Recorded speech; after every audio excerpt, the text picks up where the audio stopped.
हमारे पॉलिटिक्स में हिंदू मुसलमान ही चल रहा है। हिंदू राष्ट्र बनाएंगे तो ये वो बहुत महिला होने के नाते लाचार हैं, बेबस हैं। यूपी में काबा फेम और अपने लोकगीत के माध्यम से वक्त वक्त पर सामाजिक और सियासी मुद्दों पर मुखर होकर आवाज़ बुलंद करने वाली लोक गायिका नेहा सिंह राठौर हमारे साथ मौजूद हैं। नेहा जी, पहले तो आपका बहुत बहुत स्वागत है 4 टीवी पर। शुक्रिया, और 4 टीवी देख रहे सभी दर्शकों को प्रणाम मेरी तरफ से। नेहा जी, एक सवाल लेटेस्ट कर लिया जाए जो ट्रेंडिंग में चल रहा है अभी हाल ही में। यूपी के मुजफ्फरनगर, अपने मुजफ्फरनगर ज़िले से एक शिक्षिका की वीडियो वायरल हुई जिसमें वो अपने ही बच्चों से एक बच्चे को इसलिए पिटवा रही है कि वो एक विशेष धर्म से था, वो मुसलमान था। तो ऐसी घटनाएं जो हो रही हैं देश में, कभी मॉब लिंचिंग, कभी इस तरीके की जो भी घटनाएं हो रही हैं, इसको कैसे देख रही हैं आप? नहीं, देखिए, मैं तो अपनी बात ज़्यादातर गीत के माध्यम से कहती हूँ, और मुझे लगता है कि पिछली बार भी जब राजस्थान में कुछ इस तरीके की घटना हुई थी तो मैंने, सावन का ही कुछ महीना था और सावन के महीने में कजरी गाया जाता है, लेकिन मैंने कजरी के धुन पे एक गीत ऐसे गाया था कि जहवा हिंदू मुसलमान मचल बाटे घमासान, जहवा दी नहीं, पता नहीं और कुछ आगे लाइन था, सावन में बहे लहुअन के धार लागे कजरी बेकार राजा जी। मतलब सावन में जो है खून की धार बह रही है तो कजरी नहीं सूझ रहा है। तो मैं तो ज़्यादातर अपनी स्टेटमेंट के थ्रू मैं क्या बोलते हैं, अपनी बात रखना पसंद नहीं करती हूँ। मैं गीत के माध्यम से ही बोलना। आपसे सवाल इसीलिए कि आपको देखा जाता है कि जितने भी सामाजिक मुद्दे हैं, जबकि आपके ऊपर लगातार मुकदमे भी हो रहे हैं, तमाम तरह की साजिशें भी हो रही हैं आपके मुताबिक सब कुछ, लेकिन उसके बाद भी आप जब भी कोई मुद्दा आता है तो उस पर आप मुखर होकर आवाज़ बुलंद करती हैं अपने लोकगीत के माध्यम से। तो ये जो घटना है कोई छोटी घटना नहीं है, सामान्य घटना नहीं है, ये बहुत बड़ी घटना है और बहुत निंदनीय है। और मतलब हम सभी को ये क्या बोलते हैं, एक क्या बोलेंगे उसको, सरकार से ये अपील करना चाहिए कि इसके प्रति जो है इसके विरुद्ध कार्रवाई हो। और देखिए, शिक्षक का काम जो है अच्छी शिक्षा देना है, जाति धर्म बिरादरी इन सबसे ऊपर उठ करके इंसान बनाने की शिक्षा देना है। तो ये बहुत गलत बात है, और सिर्फ मुजफ्फरनगर की ही बात नहीं है। मतलब बच्चों के बीच में इस तरीके की पॉलिटिक्स खेलना ये बहुत निंदनीय बात है, ये नहीं होना चाहिए। पर हाँ, बहुत सारी घटनाएं जो है आए दिन हो रही है, वो तो एक वीडियो रिकॉर्डिंग हो गया, वायरल हो गया, कई सारी चीज़ें ऐसी हैं जो आए दिन हो रही हैं और रिपोर्ट उसकी दर्ज नहीं हो रही है। तो ये खैर बहुत बुरी बात है, ये नहीं होनी चाहिए। नहीं, बड़ा सवाल इसलिए पैदा हो जाता है, शिक्षिका को हमारे यहाँ माँ का दर्जा दिया गया है, और एक माँ का जिसे दर्जा दिया गया वो अपने बच्चों में ही कुछ बच्चों को हिंसक बना रही हो, एक बच्चे को पिटवा रही हो। तो ये सवाल पैदा होता है कि ऐसा माहौल कैसे क्रिएट हुआ कि जो शिक्षिका जिसे माँ का दर्जा दिया गया आज वो नफरत में इस कदर चूर है कि वो बच्चों से ही बच्चों के ऊपर हिंसक करवा रही है, वो भी एक धर्म विशेष को टारगेट। देखिए, अगर ये कहाँ से हो रहा है तो उसका स्रोत जो है ये कहीं ना कहीं मुझे लगता है कि ये नेताजी लोग हैं जी, और वहीं से ये सारी चीज़ें इंस्पायर्ड हो रही हैं। आज आप भी देख पा रहे हो, हमारे पॉलिटिक्स में हिंदू मुसलमान ही चल रहा है।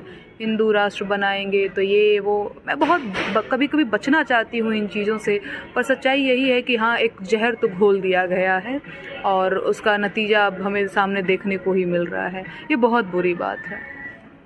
अभी एक खबर आई, जब कल पूरा देश रक्षाबंधन मना रहा था, भाई बहनों की सुरक्षा की कस्में खा रहे थे, तो कल और परसों की घटना अयोध्या से आई, आपने भी पढ़ी होगी हो सकता है।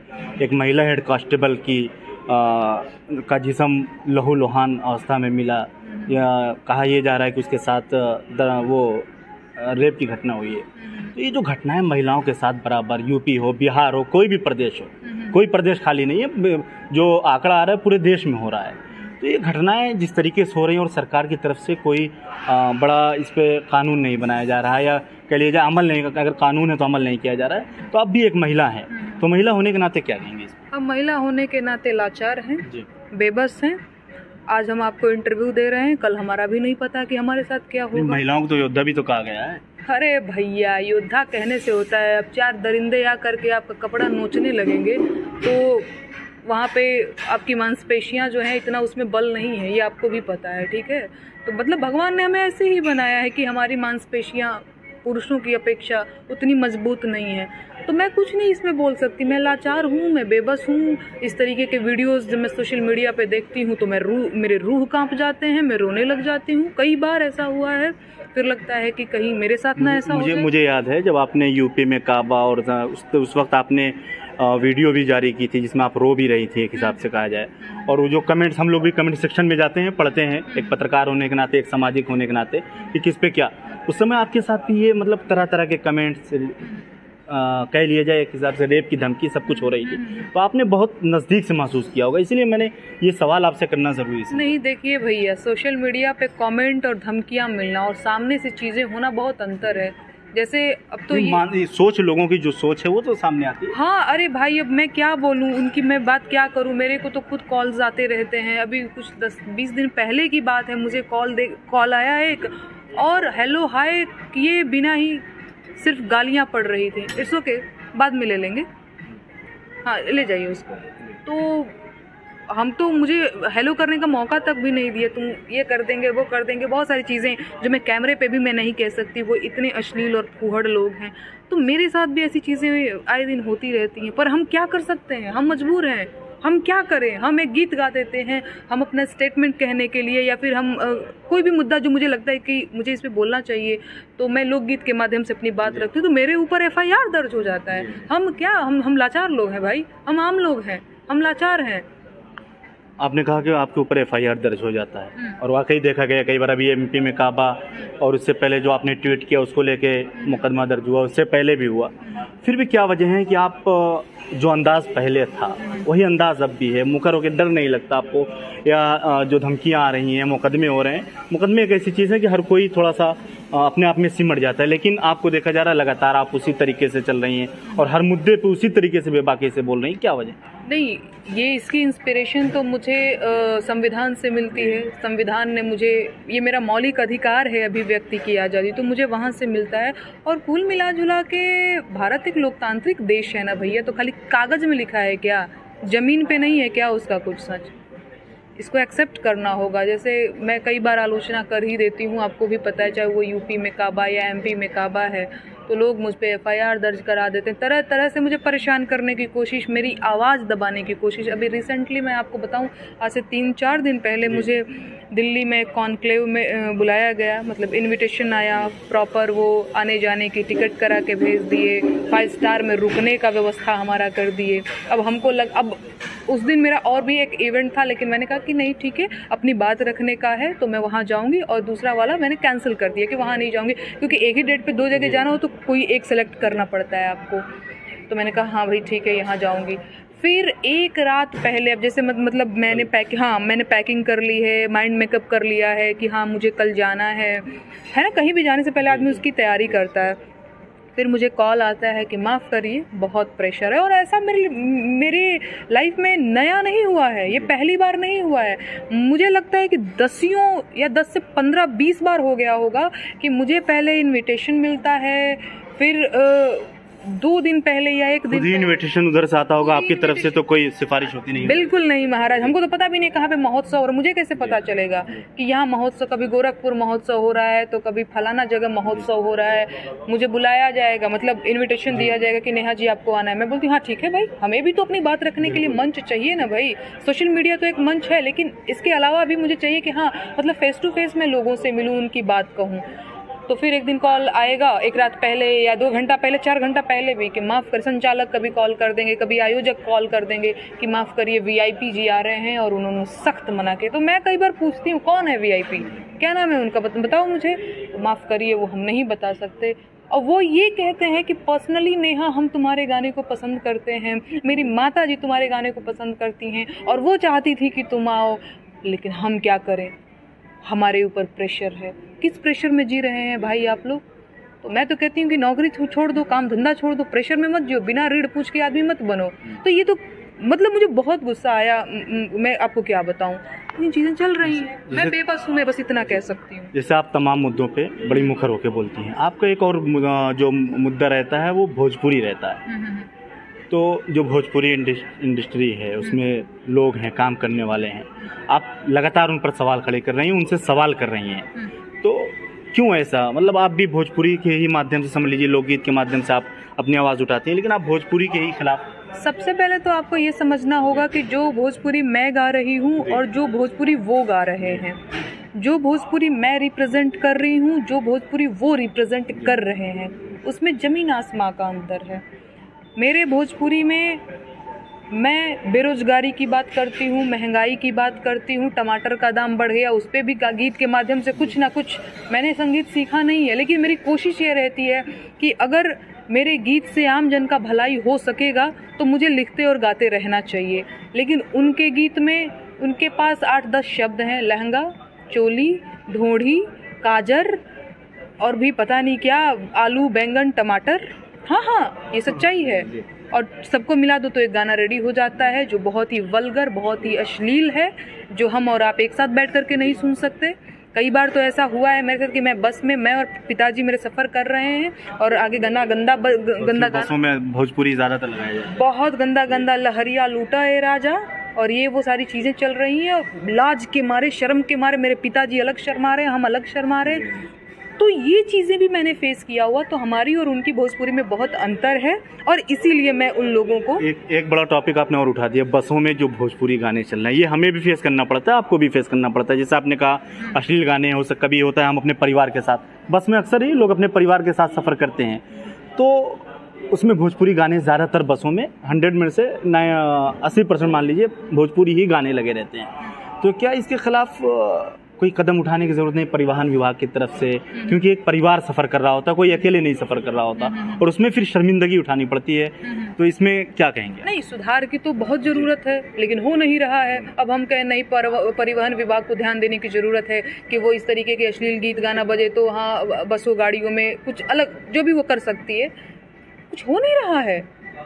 मतलब इवन सरस्वती परिवहन विभाग ने अभी एक कदम उठाया, आपको हो सकता है पता हो, मोहित यादव नाम का एक चालक था, उसने नमाज के लिए 2 मिनट बस रोक दी, 2 मिनट लगा होगा, उसके बाद उसे किसी ने वीडियो वायरल कर दी, उसके बाद उसे निकाल दिया गया। वो संविदा पे था इसलिए उसे कोई नोटिस नहीं, कोई वो नहीं, डायरेक्ट उसे निकाल दिया गया। और उसके परिवार वालों ने जो आरोप लगाया कि उसी की वजह से वो नशे का आदी हो गया और वो इंसाफ के लिए दर दर भटकता रहा, उसे इंसाफ नहीं मिला और उसने आत्महत्या कर ली। तो परिवहन विभाग की एक कार्रवाई ये सामने आई अभी, इसमें तो मतलब बड़ी उससे मैं नहीं समझ पाई। एक मोहित यादव नाम का चालक था, वो बस लेके जा रहा था, तो कहीं 2 मिनट के लिए कोई मुस्लिम लोग थे, उन्होंने कहा बस रोक दीजिए, मैं नमाज पढ़ लूँ 2 मिनट के लिए। तो और जो यात्री थे उन्होंने वीडियो बनाई, उसकी वीडियो वायरल की, जबकि वो उसमें सफाई देता रहा कि 2 मिनट का मैटर है। उसके बाद परिवहन विभाग ने मोहित यादव को बर्खास्त कर दिया, उसकी नौकरी चली गई। वो संविदा पे था इसलिए उसे कोई नोटिस नहीं, कोई नहीं, जो परिवहन विभाग कह रहा है। क्योंकि वो गाड़ी रोक दिया था, 2 मिनट के लिए रोक दिया था। और फिर वो 3 महीने तक उसके परिवार, उसकी जो पत्नी है वो रो रही है, बयान दे रही है कि 3 महीने तक मेरे पति ने परिवहन विभाग के यहाँ ऑफिसों में जा के सिफारिशें करते रहा कि मेरी कोई गलती नहीं थी, मैंने सिर्फ 2 मिनट के लिए रोकी थी, वो भी बस रोकी थी किसी और काम से, 2 मिनट उन लोगों ने लिया। तो परिवहन विभाग ने जो कार्रवाई की उसकी जान चली गई और उस पर परिवहन विभाग के जो मंत्री हैं दयाशंकर सिंह, उनका एक बयान भी वायरल हो रहा है। उन्होंने कहा कि अगर उसे इसकी आत्महत्या कर लिया उसने, हाँ। तो परिवहन विभाग आज तक कोई इंटरव्यू दे रहे थे, परिवहन विभाग मंत्री जो दयाशंकर सिंह है बलिया के, उन्होंने कहा कि अगर वो उसकी वजह से आत्महत्या करता, नौकरी जाने की वजह से, तो तुरंत कर लेता, वो नशे का आदी था इसलिए कर लिया। जबकि परिवार के जो लोग हैं वो ये कह रहे हैं कि उसने जो नशे का आदी हुआ वो नौकरी जाने की वजह से हुआ और दर दर वो भटकता रहा। तो ऐसे कैसे देख रहे हैं, मतलब इस तरीके की कार्रवाई हो जाना, 2 मिनट के लिए अगर बस रोक दे, एक पूरा परिवार उजड़ गया। नहीं, देखिए, सबसे पहले तो इस घटना के बारे में मैं आपके मुंह से ही सुन रही हूँ पहली बार। कोई भी आत्महत्या करता है तो हाँ, ये दुख की बात है, ठीक है। वजह क्या थी, मेन वजह क्या थी, ये मुझे नहीं पता। अब आप जो बता रहे हैं उसके हिसाब से तो एकदम मतलब एक ऐसी बात लग रही है कि अगर ऐसा हुआ तो ये बड़ा गलत हुआ। लेकिन इन सब के इतर मैं एक बात कहना चाहूँगी, अब्दुल जी, आप भी मुसलमान भाई हैं, ठीक है। मैं आपको एक बात कहना चाहूँगी कि पूजा का या फिर नमाज का एक घर है, आप नमाज मस्जिद में पढ़ें, आप पूजा भी मंदिर में करें। अब देखिए, सफ़र में जा रहा है व्यक्ति, मुझे ये लगता है, आप भी बुरा मत मानिएगा, और मैं बहुत इस पे निष्पक्ष मतलब बात रखने की कोशिश कर रही हूँ कि मतलब क्या पता उस बस में बहुत से ऐसे यात्री हों या फिर कुछ एक लोग ही ऐसे हों जो बीमार हों, 2 मिनट में उनको कुछ इस तरीके का बहुत अर्जेंसी हो, है ना। तो मुझे लगता है कि उसके लिए घर बना है, मंदिर मस्जिद। और देखिए, ईश्वर अल्लाह ना मन में है यार। 2 मिनट कहीं नमाज पढ़ लेने से, 2 मिनट कहीं अगरबत्ती दिखा देने से भगवान नहीं खुश होते हैं, मुझे जो लगता है। ठीक है, वो अब अब लोगों के बीच अगर उसकी सहमति बनी, गाड़ी रुकी, तो वो तो बड़ी अच्छी चीज़ है कि सारे लोगों ने भी हाँ कि चलो ठीक है गाड़ी रोक दिया, नमाज पढ़ लिया। हाँ, इसे दूसरे हिसाब से भी देखा जा रहा है कि मतलब एक वो जो भाईचारा है उस वजह से वो वीडियो में बोल भी रहा है कि 2 मिनट, लेकिन उसके बाद जो कार्रवाई हुई उसके ऊपर, अगर 2 मिनट के लिए रोक दिया, वो तमाम बातें आपकी एक तरफ की मस्जिद में पढ़ना चाहिए, मंदिर में पूजा करनी चाहिए, लेकिन अगर उसने रोक दिया उसके बाद जो कार्रवाई हुई सरकार की तरफ से, परिवहन विभाग की तरफ से, इस कार्रवाई को मतलब कितना सही मानती हैं? आपकी एक परिवार उजड़ गया, एक उसके बच्चे हैं, बीवी हैं, जब लोग आपस में सहमत थे तब कार्रवाई करने का मुझे बहुत समझ में नहीं आ रहा है। जब मतलब बहुत सारे उसमें यात्री रहे होंगे, जब सब लोग आपस में सहमत थे, किसी को कोई आपत्ति नहीं थी, तो मुझे नहीं लगता कि बहुत इसकी ज़रूरत थी। बाकी इस घटना के बारे में बहुत जानकारी नहीं है मुझे, तो मैं ठीक कुछ नहीं कह पाऊंगी, लेकिन वो एकदम सही बात है कि नमाज पढ़ने का है तो मस्जिद में, और पूजा करना है, अगरबत्ती दिखाना है तो मंदिर में। ये पब्लिक प्लेटफॉर्म पे ये सब शो ऑफ करने की ज़रूरत नहीं है। हमारे भगवान पब्लिक प्लेटफॉर्म पे जो है वो अगरबत्ती दिखाएंगे तो नहीं खुश होंगे। एक राम उर घट घट वासी, तो वो हमारे और आपके हृदय में है ना, तो वो सब दिखावे की चीज़। लास्ट सवाल है, आप यूपी की बेटी हैं, और बेटी इसलिए है कि हमारे यहाँ बहू को बेटी का दर्जा दिया जाता है, तो यूपी की बेटी हैं आप, तो यूपी में कौन से राजनेता हैं जिससे आप भी सामाजिक हैं, लोगों पे नज़र रखती हैं, इसलिए आप लोकगीत के माध्यम से बातें करती हैं, क्योंकि आप पैनी नज़र रखती हैं समाज पे क्या हो रहा है क्या, तो कौन से राजनेता हैं जिन्हें आप पसंद करती हो, जो सामाजिक हिसाब से जनहित मुद्दों को लेकर कि ये यूपी के ये राजनेता मतलब लोगों के लिए खड़े होते हैं या पसंद हैं? देखिए भैया, इन नेताओं सवाल बड़ा वो डिफिकल्ट है, लेकिन थोड़ा नहीं डिफिकल्ट तो है ही, मैं कई बार बचना भी चाहती हूँ, लेकिन सच्चाई ये है ना, इन नेताओं की कोई रीढ़ पूछ नहीं होती है, ठीक है। ये जब तक विपक्ष में रहते हैं बिलबिला रहे होते हैं, जनता का मुद्दा, बेरोजगारी, महंगाई, और जैसे ही ये सत्ता में आते हैं इनको लगता है हमारे राजकाज में सब कुछ अच्छा चल रहा है। इन लोगों पे भरोसा करना ही जनता की क्या बोलेंगे, लेकिन करना तो पड़ेगा ही, किसी न किसी फिर भी तो करना तो पड़ेगा ही। लेकिन सच्चाई यही है कि ये सब एक ही थाली के चट्टे बट्टे हैं। सोशल मीडिया पे, टीवी डिबेट में एक दूसरे को गरियाते हैं, फिर साथ में 5 स्टार में बैठ करके मस्त डिनर करते हैं और ये कहते हैं कि तुम इस मुद्दे पे जनता को मूर्ख बनाना, हम इस मुद्दे पे जनता को मूर्ख बनाएंगे। तो फिलहाल कोई ऐसा नेता नहीं है कि मैं ये कह सकूं कि ये, क्योंकि अब ये देखिए, अगर मैं ये बात अगर किसी एक पर्टिकुलर का नाम भी ले लूं जो कि है भी नहीं मेरे जहन में, तो भी मुझे पता है कि सोशल मीडिया पे एक जज कोर्ट में बैठा है, एक जज सोशल मीडिया पे, तो यहाँ पे मेरे को जज कर, हाँ ये तो इस पार्टी, उस पार्टी, ये सब मैं बहुत ठीक इसका उत्तर नहीं दे पाऊंगी। नेताओं का कोई दीन ईमान नहीं होता भाई। इतनी बड़ी बातें हो गई, बहुत सारी बातें हुई, 10-15 मिनट हो गया, लेकिन जिस चीज़ के लिए आप पहचानी जाती हैं वो तो अभी आपने सुनाया नहीं। तो यूपी में है, तो यूपी में काबा 2 लाइन में चाहूँगा, और उसके बाद एमपी जो अभी आपने लेटेस्ट गाया एमपी में काबा 2 लाइन वो भी चाहूँगा। ठीक है, अब यूपी की बात हो रही है और अभी लोकसभा जो है इलेक्शन भी आने वाला है 2024 में, तो मैं याद दिलाना चाहूँगी, कोरोना से लाखन मर गईले, लासन से गंगा भर गईले। कोरोना से लाखन मर गईले, लासन से गंगा भर गईले, टिकठिया कफन नोचत कुकुर बिलार बा। ए बाबा काबा यूपी में काबा, अरे मंत्री के बेटवा बड़ी रंगदार बा, किसानन के छाती पे रौंदत मोटर कार बा। ए चौकीदार बोल के जिम्मेदार बा, काबा यूपी में काबा। एक एमपी में काबा सुना देती हूँ। अरे मामा के सरकार बा, घोटाला के भरमार बा, एगो दूगो नाही भैया सैकड़ों हजार बा, काबा एमपी में काबा। अरे भाजपा के नेतवा त बड़ी, भाजपा के नेतवा त झाड़त रुआब बा, आदिवासिन के कपार पे करत पेशाब बा, काबा। बहुत धन्यवाद हमसे बात करने के लिए। हमारे साथ बात कर रही थी मशहूर लोक गायिका नेहा सिंह राठौर, जो अपनी आदत के मुताबिक तमाम मुद्दों पर बड़ी मुखर होकर जवाब दे रही थी। लखनऊ से 4TV न्यूज़ के लिए कैमरामैन सईद के साथ अब्दुल हलीम सिद्दीकी।